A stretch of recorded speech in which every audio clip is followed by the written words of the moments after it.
Père Julien reçoit le livre des évangiles avec l'aide du Seigneur. Crois ce que tu auras lu, enseigne ce que tu crois, vis ce que tu auras enseigné.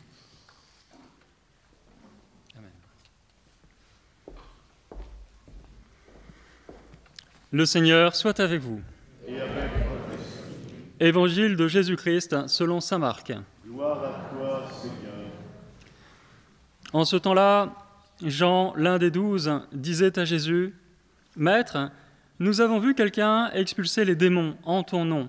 Nous l'en avons empêché, car il n'est pas de ceux qui nous suivent. » Jésus répondit : « Ne l'en empêchez pas, car celui qui fait un miracle en mon nom ne peut pas aussitôt après mal parler de moi.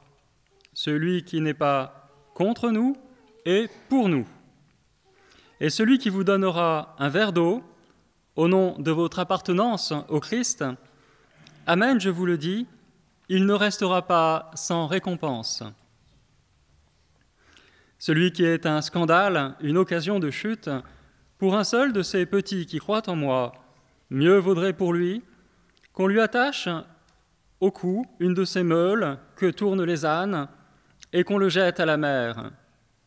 Et si ta main est pour toi une occasion de chute, coupe-la. Mieux vaut pour toi entrer manchot dans la vie éternelle que de t'en aller dans la géhenne avec tes 2 mains, là où le feu ne s'éteint pas. Si ton pied est pour toi une occasion de chute, coupe-le. Mieux vaut pour toi entrer estropié dans la vie éternelle que de t'en aller dans la géhenne avec tes 2 pieds. Si ton œil est pour toi une occasion de chute, arrache-le. Mieux vaut pour toi entrer borgne dans le royaume de Dieu que de t'en aller dans la géhenne avec tes 2 yeux, là où le ver ne meurt pas et où le feu ne s'éteint pas. Acclamons la parole de Dieu.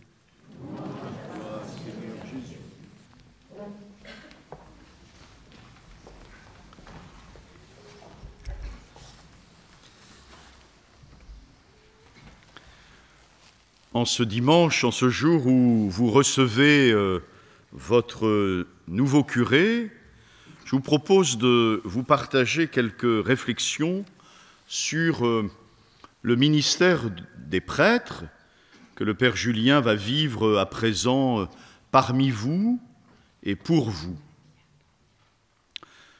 Ce ministère des prêtres, il ne peut se comprendre vraiment que dans le mystère de l'Église, qui est partie intégrante du mystère de la foi, selon les belles images que nous trouvons dans le Nouveau Testament. Pour parler de l'Église, elle est le corps du Christ, elle est le temple de l'Esprit, elle est l'épouse du Christ. Et ces expressions-là disent toute la profondeur spirituelle de ce mystère de l'Église. Et ici, nous ne parlons pas de l'Église en général, ou je dirais en théorie. Nous parlons aussi de notre diocèse, de notre paroisse, dans ses réalités les plus concrètes et quotidiennes. Ici et maintenant, elle est le corps du Christ, le temple de l'Esprit, l'épouse du Christ.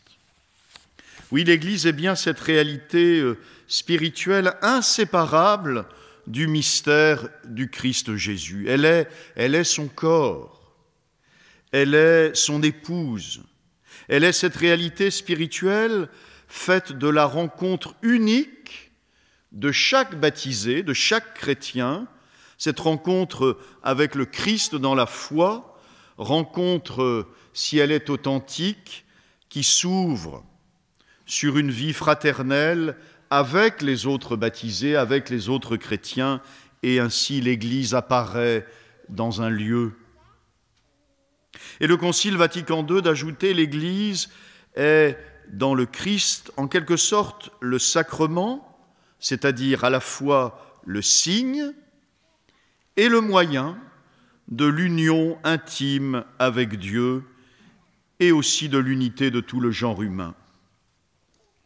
Oui, ici, rappelons-nous combien l'Église ne peut être comprise, approchée que par un regard de foi. Il est erroné de vouloir l'appréhender avec une approche seulement sociologique, voire même associative.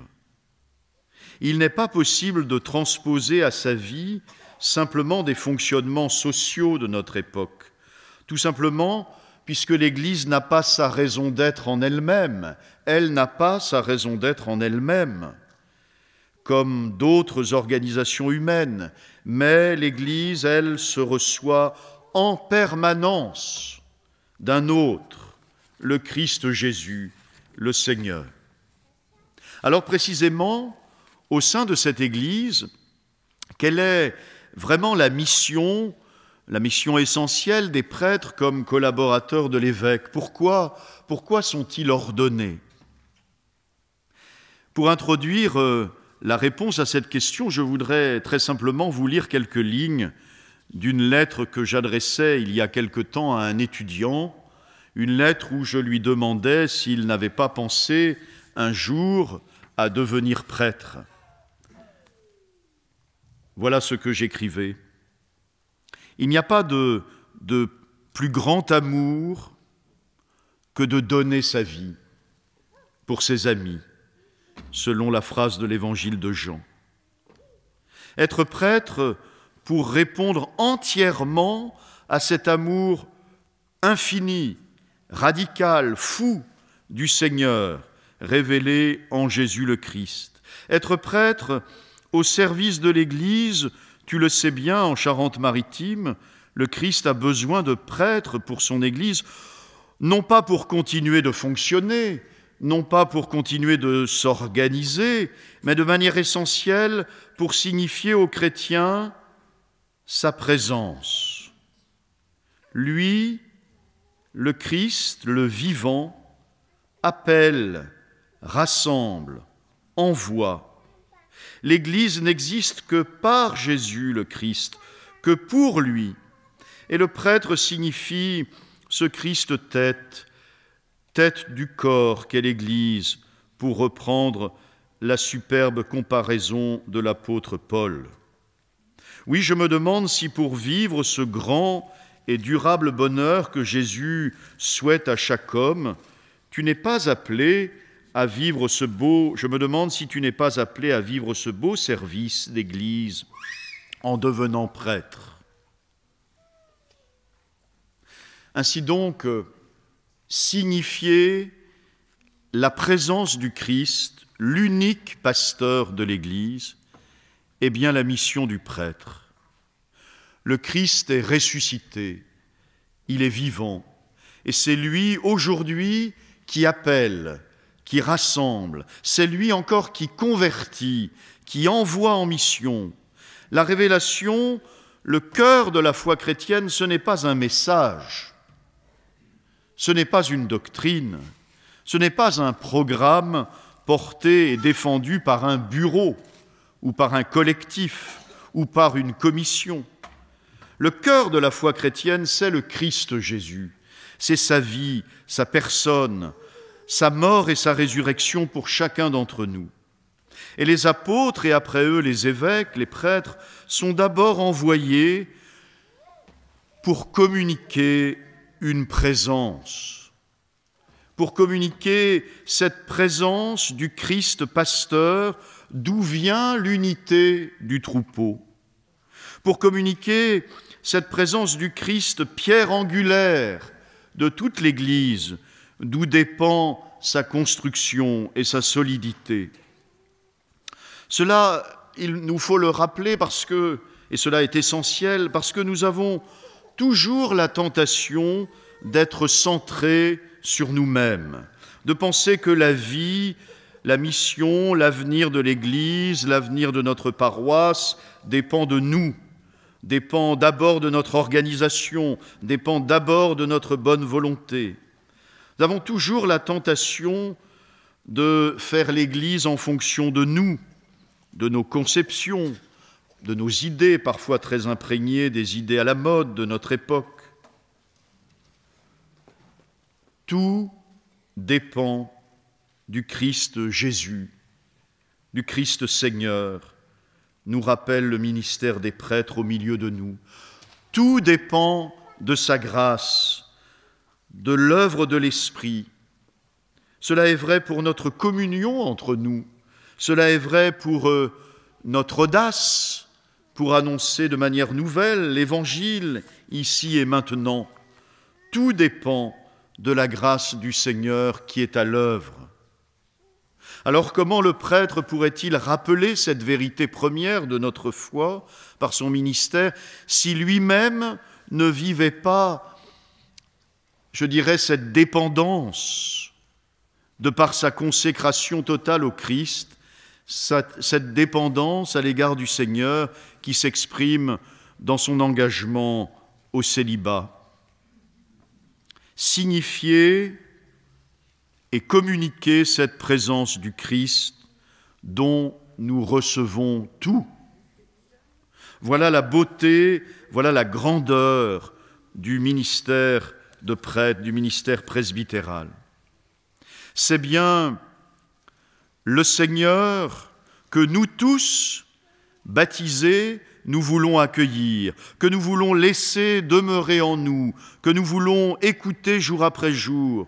C'est bien le Seigneur, lui, qui est à la source de tous nos engagements au service de l'Église comme dans notre société, pour l'annoncer, pour le servir dans le prochain, pour le célébrer.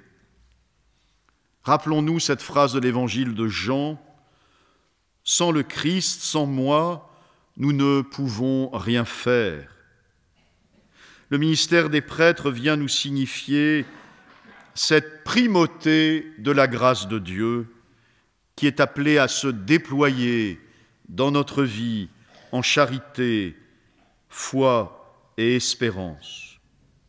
Alors ce matin, bien évidemment, nous prions de tout cœur pour le Père Julien, nous prions encore pour les vocations sacerdotales, pour que des jeunes puissent répondre à cet appel du Christ ici, dans votre paroisse, pour devenir prêtres.